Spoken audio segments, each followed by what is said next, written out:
Whoa, hey guys, how's it going? This is a bonus episode. You're getting an extra episode this week. Yeah, it's Oscar season, baby. Woo! Yeah, so at the time of recording, the Oscars are only a couple of days away. So before the show, we're going to talk about a bit of our predictions, just like we did last time. And yeah, that's pretty much it. A little bonus episode for you guys, because we love you so much. Yep, and we'll have a follow up at some point after the Oscars to see how wrong we were. Yeah. Oh, I just thought of this now. Yeah, we should do that. So we're sure if you're watching this, you're probably going to watch the Oscars yourself. So let us know what your predictions for the Oscars are down below in the comments of YouTube if you're watching on YouTube, or if you're listening on Spotify. We're gonna put up a Q&A to let us know about your predictions, and if you agree with us, disagree with us, whatever. But yeah, let's dive straight into it. So this is gonna be the 95th Academy Awards. Wow. Wait, I just realized in 5 years it's gonna be the 100th Oscars. True, it's gonna be a big one for bad jokes. Yeah, hopefully the like let's keep it hopeful here, guys. In 5 years, we're gonna do an episode on the 100th Oscars. Yep. All right, here we go. So we both have lists. Yep, I have everything except the documentary and short film ones because I don't have an opinion. Yeah, I have the same thing. I don't have anything for the documentaries and for the short films. I also just noticed I didn't write my best picture winner, but I know what it is, so it's fine. Yeah. All right, so let's start with best actor in a supporting role. Supporting role? You mean leading role? I mean leading role. Sorry, I skipped the first one. Let's start with best actor in a leading role. My pick is yeah. Do you want to go first? Hey, go ahead. All right. My pick is Austin Butler for Elvis. It's a good pick. I was gonna pick that one. Who'd you pick? I picked Brendan Fraser for The Whale. I didn't watch The Whale. I did. It's good. Oh, you watched it? Yeah, I did. I need to watch that. Yeah, I think like for me it was between Austin Butler and Colin Farrell for the Banshees of Inisherin. That's a good one too. I feel like Austin Butler might take it, but my pick is Brendan Fraser. My pick is Austin Butler. Not this. I'm pretty sure they're gonna give it to Austin Butler, but he's also just my personal pick. Did you write down like what you think is gonna win and your personal pick? No, but if it comes up, I'll say it. Yeah, because all I did was write my personal pick. I didn't. Yeah, I think for a lot of these, my personal pick is also the one I think they're gonna pick. But Austin Butler's a special case. I mean, it's a pretty good running for best actor in leading role. I'm excited to see who wins. I have to say, like a really solid year for movies. Oh yeah, just before we get into the nitty gritty, yeah, this has been a really solid year for movies, especially coming off of like we're still feeling that strain from COVID-19 and from 2020 and the movies that came out in 2020 and 2021. A lot of great movies, and I think for one exception, Elvis, all of the nominees for Best Picture are fantastic movies. Pause. What? Oh, Avatar. Maybe Avatar Way of the Water is another one that's like exception Elvis. But like all the other Best Picture nominees are fantastic. I recommend each and every one. Yeah, I think Avatar's a weird one, but we know why it's there. Same with Elvis. Yeah. But moving on, we have the one Lib was very excited to get to, apparently. Actor in a supporting role. What was your pick? Ke Huy Quan. It's Short Round from Everything Everywhere All at Once. Don't call him that. It's Short Round. That's his name. Stop. No, at the Golden Globes, like his whole speech at the Golden Globes was literally like. I know. That's why I did it. He was Wei-Min Wang in Everything Everywhere All at Once. Ke Huy Quan. I think this one's a shoo-in. I don't see anybody else taking this spot. I'm sorry. Yeah, I think the only person that comes close is Brendan Gleeson, who played Colin Farrell's friend in Banshees of Inisherin, the one who. Oh, I just realized that would be a spoiler. Yeah, maybe not. Maybe let's not spoil the movies. Yeah, let's not spoil the movies. I don't want to spoil any of the movies that we're talking about today. The one who throws the thing at the door. I guess you're in agreement for this one. Yeah, I think it's this, yeah. Ke Kwan is also my pick. You're next. Yeah. So now let's do Best Actress in a Leading Role, and my pick is Kate Blanchett for Tar. She played Lydia Tar in Tar. We're not in agreement for this one. Oh, what'd you say? I have Michelle Yeoh from Everything Everywhere All at Once. See, I was going to put Michelle Yeoh, but I still haven't seen Tar. But I have a few friends who have seen Tar, and they tell me that Kate Blanchett is probably gonna win this one. And they've also seen Everything Ever All at Once. I love Everything Ever All at Once. It is currently my favorite movie of all time. Just from hearing from word of mouth and seeing trailers for Tar, I think Kate Blanchett might take this one. Well, we'll see. We'll see in a few days. Yeah. But next we have my bias showing, because we have actress in a supporting role. This one I admit is 100% a bias pick, but I put Stephanie Sue as from Everything Everywhere All at Once. Well, I also put Stephanie Sue from Everything Ever All at Once.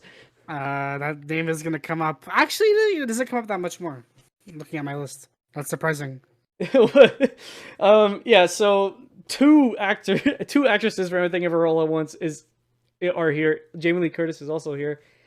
I love Jamie Lee Curtis, but Stephanie Sue, just oh my god. Yeah, she's great here. I was gonna give it to Jamie Lee Curtis, but I think Stephanie just does a fantastic job. For me, the reason why I picked Stephanie is that last scene at the end where she has the conversation with her mother at the end, where she's like, "I just want you to treat me as my daughter." Oh my god, it's so fucking good. If for whatever reason you guys haven't seen Everything Everywhere All at Once, get to it. You have only a few days before the Oscars. Get to it.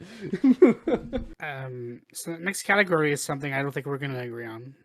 Oh no, we're definitely not going to agree on. And I think you're going to be surprised with my pick. I think it's not. I think I know not the one you think it is. No, I think I know what you're going to put. Hey, it's your turn. You go first. Yeah, well, yeah, this is my category. Okay, animated feature film, love animation. My pick is Puss in Boots: The Last Wish. Interesting. But I think I know what your pick is. Can I guess? You can guess. Is it Pinocchio? No. Oh. Mine is Marcel, the shell with shoes on. Really? Yeah. Wow. Well, I converted you. Yeah. I feel it. I love Dean Fletcher Camp. I would have picked Marcel the Shell with Shoes on. But there has actually been a bit of controversy surrounding this nomination, because Marcel the Shell with Shoes on has a lot of, like live action. It's mostly live action. It's a stop motion shell, right? Which is animation. But the controversy comes because, forgot what year it was, but the Lego movie didn't get a nomination because there were live action parts. And if you ask me, I think the Lego movie is probably one of the best animated movies ever made. It's really good. I think it deserved the shot. I think that year it should have won Best Animated Picture. I don't remember what year. Hold on, let me just double check. The Lego movie came out in 2014, so it would have been at the 2015 Oscars. What won that year? Let's check. It was Big Hero 6. Yeah, that Lego movie sweeps. Yeah. Whoa, hold on. The Tale of Princess Kaguya got nominated, and it lost versus Big Hero 6. Okay, I have not seen The Tale of Princess Kaguya, but some people tell me it's the best Ghibli movie. It's definitely better than Big Hero 6. Yeah, I mean, I like Big Hero 6, but it's not as bad. I mean, not as good as a Princess Kaguya. But yeah, so that year, it didn't even get nominated, and the reason why was because it didn't have, it wasn't fully animated. And then a movie that's even less animated, Marcel the Shell with Shoes on, some people really didn't agree with the nomination. I mean, I think it's fine because rules change, right? Rules change. The rules for what can get nominated for what category has differed completely in the last 5 years. I mean, like, if you want to get super technical, 2002 was the first year where the Oscars had the category of Best Animated Feature Film. Before that, they didn't even give animated movies their own category. So if you want to get really technical, there's that. And like, you could say things like with like Snow White and Beauty and the Beast. That's it. I got lost there. The original Pinocchio, basically all the old Disney movies could have gotten nominees, and they did. Some of them did. I think it was yeah, it was Beauty and the Beast that got nominated for Best Picture in 19. I can't remember, but yeah, before 2002, before Shrek came out, there wasn't an animated feature film category, and I say that because Shrek won that year. And if you want to flip it on its head, the reason it exists now is because people got mad at the Lego Movie, right? Yeah. So, and in our hearts, the Lego Movie probably would have won that Oscar, but we'll never know because the rules didn't allow it. But now it does. Marcelo Shell Shoes On is a really good pick. I really didn't expect you to pick that. I didn't either. I was gonna pick Puss in Boots, but yeah. I love I just think it's hard. Animated feature film is still a very contested category because how can you judge it's like, Best Picture. You have to judge literally everything about the movie versus each other. And I think all things considered, Puss in Boots has better music. I think it has better animation. Nothing against the acting in Marcelo Shell Shoes On, but I think Puss in Boots has better acting. But it doesn't mean the acting in Marcel the Shell Shoes On is bad. It's really good. That's gonna go with when we compare any movie in this list because they're all good except for two of them. Elvis and Blonde. Those are the only two that are not good. Moving on, we got cinematography. Gave it to All Quiet on the Western Front. I also gave it to All Quiet on the Western Front. The cinematographer was James Friend. I feel like everything, because I actually gave All Quiet on the Western Front a lot of picks this year. Me too. More than I thought. I feel like all the ones I picked you're also I agree with me on. So we'll get there when we get there. Really good movie. No, I'm not a huge war movie guy, but that one is good.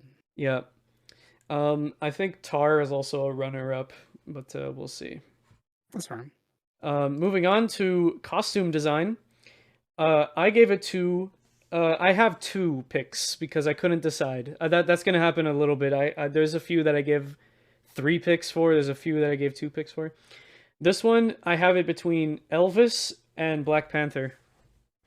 I have it at Everything Everywhere All at Once. So the reason why I didn't give it to Everything Ever All at Once is because as bad as Elvis is, the one thing it nails is Elvis the character. Yeah, making you feel like it's a period piece of Elvis. He's on the screen. Yeah, and all of the outfits that all of the characters wear, and it's not just Elvis, all of the characters. And obviously Elvis is always super flashy with these crazy suits and everything. It looks great. And I think just because of that, it might win Best Costume Design.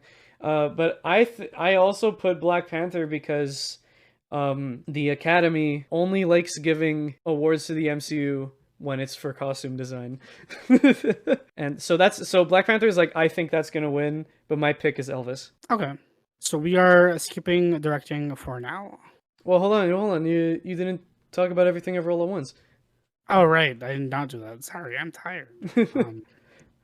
I think if you want to hear our full thoughts, the episode is going to be somewhere down below, up top in our list. But yeah, I think the multiverse costumes, going to different universes and all the normal outfits and also the wacky zany costumes look really good. There's always a lot visually going on screen with every character and how they're dressed, and I think it's definitely worth noting. Maybe a bit too wacky and zany for the Academy, but that's my pick. So yeah, like Pat said, we're going to skip directing because we're going to save the 3 big guns, directing, editing, and Best Picture for the end because we have a lot to say about those. We're also skipping the next 2 because I didn't watch any of the documentary, both feature and shorts, so I didn't watch them. Yeah, I didn't watch either any of these. So we're going to move on to international feature film, and I think we both agree with this one again. It's All Quiet on the Western Front. Yep. Which was filmed, produced, edited, basically entirely made in Germany. And that's great. It's such a fucking good movie. It's again, if you haven't seen it, go watch it. Anything to add? Nope. I think you should go on and watch it. This movie really caught me by surprise. Yeah, that's how much I enjoyed it. I gave it a lot of love on this list. Me too. I just want to point out that we both said we're gonna skip at the same time. Even the pause at the end. All right. Go back to we were talking about it a little earlier. Next is makeup and hairstyling. We're probably in agreement here. I gave it to Elvis. Yeah, I also give it to Elvis. And I also have All Quiet on the Western Front. That's a fair choice. I think Elvis has it for all the reasons Lib said it would have been costume design. So maybe my pick is also Elvis for that too. But I agree with him. But I think it's definitely more a makeup, like a more definitive makeup win than a costume one. Yeah, like All Quiet on the Western Front is like the makeup side, because like all the like dirt and blood and all that stuff, it plays into it. That's part of the makeup. And the hairstyling, you don't really see in All Quiet on the Western Front because they're usually wearing helmets, so it's mostly the makeup. But in Elvis, it's Elvis. He's a shower. You got that. You got that makeup. He does. He looks good. He's a showman. The look, the fit, it's all important. He's like Austin Butler looks perfect. Like now for some reason like now I can't picture actual Elvis. When I picture Elvis, I only picture Austin Butler, and I guess that's the point, right? That's the idea, I guess. Yep. I'm really curious about these next two, if we're going to be in agreement or not. I think one of them we will, and the other one will be yeah, I think so too. more divisive. So best original score. But before we say that, I think The Batman should have gotten a nominee for Best Original Score. I have no idea why it didn't. Like, weirdly enough, The Batman only got nominated for 2 things, and one of them was makeup and hairstyling. I didn't really think the makeup in The Batman was super crazy. I guess the prosthetics on the Penguin's face look really good, and like the eyeliner for Bruce Wayne. But I didn't think it was that impressive to warrant a nomination. I think it really should have been nominated for Best Original Score. I agree. I digress. I gave this pick to Everything Everywhere All at Once. We are not in agreement. Oh. I gave it to All Quiet on the Western Front. All Quiet on the Western Front has great motifs.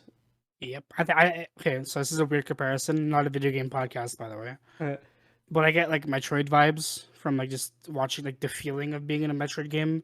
With the sound here, the score, I think it felt really like good to listen to, and that's my vote. Yeah, composed by Volker Bertelmann. Bertelmann, yes. Yeah, and Everything Everywhere All at Once was composed by Son Lux, and I think it's great. I think half the reason why the Be Kind scene is so good is because of the background music. I agree. Like it's a really solid pick, but. German war movie might take it.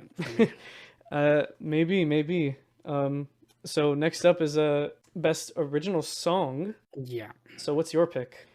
Lift Me Up from Black Panther: Wakanda Forever by Rihanna. Yep, I don't agree. Oh, you don't agree? I don't agree on that one. So I didn't watch this movie, but I did listen to this song. Natu Natu from RRR is my pick. I didn't listen to it, so I couldn't pick it. You should listen to it. It's so good. Natu Natu is a really, really fun song. It won at the Golden Globes. So I think it might also win here. I think RRR should have been nominated for Best Picture as well. It didn't, but, I need to watch it. Yeah, I didn't watch it either, but I've seen all of the songs. It's a musical.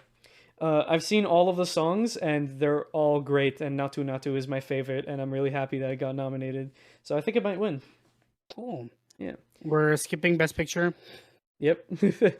So production design, All Quiet on the Western Front. That's it's coming up a lot for me, but I think the set here is beautiful. I totally agree. All Quiet on the Western Front is impressive in its design. I feel like whenever a war movie is nominated for production design, it usually gets it because it's a lot of work to set up a authentic feeling war zone. Yeah, especially like the trenches of World War I is really hard to capture. 1917 won Best Production Design when that was nominated, I believe, if I'm not mistaken, and I think that might win as well. But I have a second pick for Best Production Design. I have The Fabelmans as well. Okay. The movie looks really nice. Like the sets are great. And what's weird is that, it's a movie about making movies. So it's a production of a production, which is really funny. and I think the Academy's gonna eat that up. So Probably. So we'll see. So we're skipping the two short film categories. Sorry, enjoys our short films, but we didn't watch any of them. 1 year we will not fail you. Because next is sound. The second most important part of the audio visual experience. That's a joke I stole From where? from a college humor skit. Sound is probably is arguably the most important part of a movie next to acting. I actually wonder if we're gonna agree on this too. Now that I think about it, I think we might. I think we might too. So let's see. Let's hear your pick. All Quiet on the Western Front. Yep, we do agree.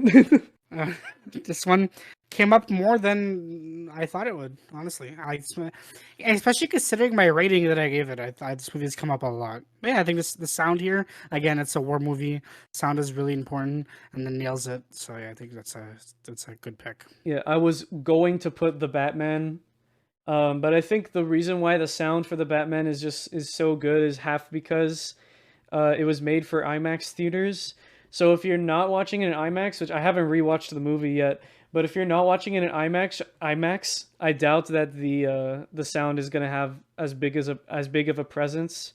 I think it's still a good pick. I think it's between like All Quiet on the Western Front and the Batman for sure, and then Top Gun Maverick. Yeah, Top Gun Maverick is a good pick too. They're all really good picks. A strong category. Yeah, very strong category. A less strong category coming up because I think this is it's not even a debate on what's gonna win this. Yeah, so for best visual effects, like not even a debate. If you don't say Avatar: The Way of the Water, you're wrong. That movie was made to win this award. Yeah, and granted, like as maybe boring that the story was, or not as impressive as the movie was when it came out, you have to agree that the visual effects is like next generation. If James Cameron does anything, it's push the envelope. So. But what's your pick? Like, if let's say Avatar: The Way of the Water wasn't here, what would be your pick? Probably Top Gun Maverick. I would say All Quiet on the Western Front, because the guns, the explosions, all that good stuff. That's a fair pick. I think the jets just look like. I mean, they are real jets, but they look like they're actually in the air. Yeah, doing those stunts. That's true. The two probably most important awards. Besides Best Picture, we got writing for an adapted screenplay and writing for an original screenplay. So let's start with adapted screenplay. You want to just shoot our answers for both, and then we can talk about it? Yeah, sure. So for me, adapted screenplay is All Quiet on the Western Front, and original screenplay is The Banshees of Inisherin. So for me, it's adapted screenplay is All Quiet on the Western Front, or Top Gun Maverick, or Women Talking. This is the one I have 3 for. Okay, this is a tight list though, so I get it. Yeah, so like all the nominees is All Quiet on the Western Front, Glass Onion, Living, Top Gun Maverick, and Women Talking. I haven't seen Living, so I can't comment on it. Glass Onion is really good, but I don't think it's like as good as all the other ones that were nominated. But for the rest, All Quiet on the Western Front, Top Gun Maverick, Women Talking. Women Talking is based off a novel, and did you watch it? No. It's pretty good. Like I as an adaptation, it's great, and as a movie, it's great. I had a lot of fun watching it. I'm planning to binge the rest of the movies before Sunday, or like probably on Sunday. Yeah, I've there's only 2 movies for Best Picture that I haven't seen. I haven't seen The Fabelmans or Tar. Those are the only 2. Yeah, I still have some other movies that I want to watch for the Oscars. Like I want to watch RRR, Bardo, some other ones. But as for like Best Picture, is only those 2. But yeah, we said this in we did talk about it a little bit in our 2022 year in review, and we both said that Top Gun Maverick is probably the best sequel ever made. It's really good. And that's why I gave it that. And All Quiet on the Western Front was adapted from a movie of the same name from 1930. Yeah, that movie came out in 1930, before World War II. When they made that movie, that was the only World War. That's kind of weird to think about. And like, imagine that. Imagine how impressive that was. The story follows the Germans. Imagine how impressive it was to make a movie based on the Axis powers right after the war ended. Like 15 years after the war ended, like that's crazy. Very brave of them to do, and the remake is great. Like, this fucking good movie. And for original screenplay, fucking Everything Everywhere All at Once. You know I put that. Yeah, that's my second pick. But I think the Banshee. I was really surprised with the Banshees of Inisherin. That movie was fantastic. I think this is the only category where I think all of the nominees are a fair game. Yep, it's very very very tight list. Yeah, we got Banshees of Inisherin, Everything Ever All at Once, The Fablemans, Tar, and Triangle of Sadness. All fantastic movies with all fantastic writing. Yep, I agree. Yeah. Now we have the big three. Let's start with editing. I think we'll agree here. Yeah, so the nominees for Best Film Editing are Banshees of Inisherin, Elvis, Everything Ever All at Once, Tar, and Top Gun Maverick. So what's your pick? Everything Everywhere All at Once. That's my pick too. Paul Rogers. I think that's self-explanatory. We both love this film to death. The editing in this movie is phenomenal. It's so well put together. The shots are beautiful, and the shots are accentuated by the way they are put together. It's great. It's a good movie to watch. I think like what's so impressive about the editing and Everything Everywhere All at Once, Paul Rogers was the leader of the editing team, and they were a team of I think 6 or 7 people. They had never edited a movie before, and they had to learn how to use the editing software that they were using online free tutorials. And look at where they got. Look at where they got. They got a nominee for Best Film Editing, and they're probably gonna win. Probably. I think the only thing that can come close is Top Gun Maverick. Like, the editing in Elvis is fucking horrendous. How did it get nominated for Best Editing? Elvis? Are you serious? Like no shame towards the editors of the movie, but the final product was disgusting. It made me want to throw up. It made me nauseous. Congratulations to the editors of Elvis for creating the longest movie trailer. True. Can I point something out that's also disgusting? This is a joke. What? So you said we were doing this in alphabetical order, right? Yeah. So editing starts with E, right? Oh yeah, that's true. What does directors start with, Lib? D. Me, I'm a bit broken up top there, you know. Yeah, same. It's I saw 12 movies this week, Pat. That's understandable. Help me. Yeah. Next we have directing, like I said earlier. Oh wait, before we move on, just another Easter egg that's in Everything Ever All at Once. You know that scene where it's a close-up shot of Michelle Yeoh, and like there's all of the different universes flashing behind her. One of the universes, it shows all of the editors in a Zoom call together editing the movie. Oh, that's cool. Yeah, let me see if I can find that still shot. So the surprise is no one. Best directing for me goes to the Daniels for Everything Everywhere All at Once. Great guys. Is that your pick? Hold on, I'm still. Here it is. Here, I'm gonna send it to you on Discord here. I'll put it up on the YouTube video too. Why not? But this still shot is in the movie. That's actually hilarious. It's so good. I love it. I love this movie. Look, some of them even have like joke backgrounds. Like this guy's donuts. That was real. That was just them editing. This is literally just them editing it. And one of them sharing his screen. It's great. I'm like, fuck, man. What a great fucking movie. So now, yeah, best directing, my pick is also Daniel Kwan and Daniel Scheinert for Everything Ever All at Once. But I gave a secondary pick to Martin McDonagh for the Banshees of Inisherin. Yeah, that's a good pick. I think I would also give it to, if I had to pick a second one just to make it fair, I'd probably give it to Martin McDonagh again. We never talked about this movie on this show, but you gave the Banshees of Inisherin 5 stars, didn't you? Yeah, I did. It's fantastic. Yeah, I did too. And speaking of topping anything, yep, it's time. We have the big one, the top dog. Pretty sure we both have the same answer on this one. Yeah, we do. Well, let's say it at the same time. Let's say it all together, everybody, because we know you have the same answer too. 3, Our 2, best 1. picture winner is Everything everywhere, all at once. Yeah, we all said it together. Everywhere, all at once. Fuck, man, I've said this title of this movie way too many times today. Yeah, it's a lot. I'm not gonna say easy win because it's a very tight race this year. I find there's a lot of really solid movies in the Best Picture slot this year. Avatar and Elvis are also there, I guess. All the nominees, let's just list them out for context's sake. We got All Quiet on the Western Front, Avatar: The Way of Water, Banshees of Inisherin, Elvis, Everything Ever All at Once, The Fabelmans, Tar, Top Gun Maverick, Triangle of Sadness, and Women Talking. 10 nominees. This is the most nominees we have ever had for Best Picture. That just goes to show how good of a year 2022 was. I think any of them could realistically win, except Elvis or Avatar, or Top Gun Maverick. Honestly, except for those three, I think the other seven are really, really tight race. You know, Honestly, like I feel like I can see why Elvis is there and I can see why Avatar is there, but I legitimately cannot think of a single reason why Top Gun Maverick is there. it's because Tom Cruise saved the Hollywood. Sure, self-appointed savior of Hollywood, Tom Cruise saved I it. forget which director told him that, but someone told him that he brought people back to the theaters. He saved Hollywood, so that's why that movie's there. Really good movie. Love Maverick, but yeah, it doesn't. It doesn't hold a candle to some of those other nominees. You know. Yeah. I mean, like, I think the only, like, thing that Top Gun Maverick will win is Best Sound, but there's also All Quiet on the Western Front and The Batman and Avatar and Elvis in that category.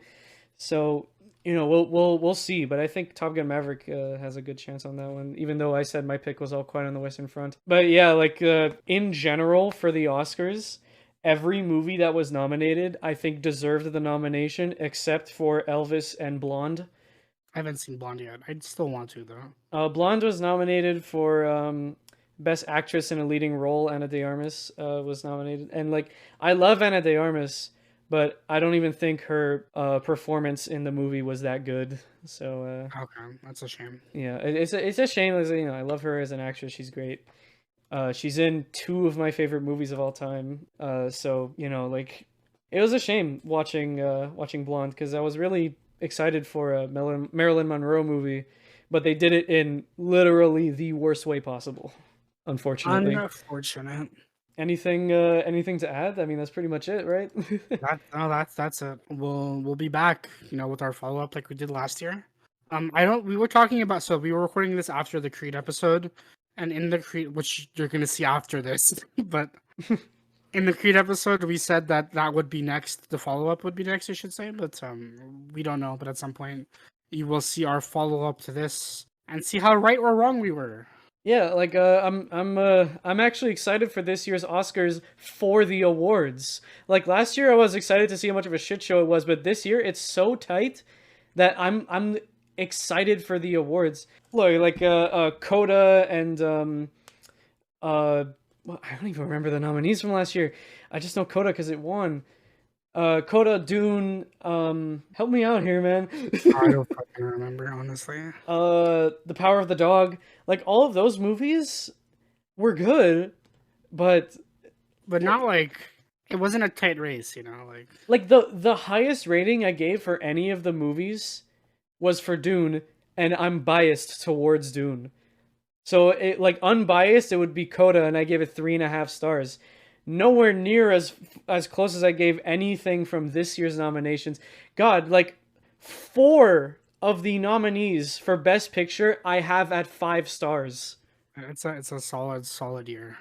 Yeah, it's crazy. Like I think for once, like there's still nominees that were just added in there because they made a lot of money in the box office. Elvis, but honestly, I think for once, the Academy actually picked movies that had a cultural significance. Yep. But we also know that if anything happens this year, it's gonna be a lot of jokes related to a slap. Yeah, probably. You know, actually, funny thing. On Twitter, they said that this year at the Oscars they have a crisis control team, Which is funny in of itself.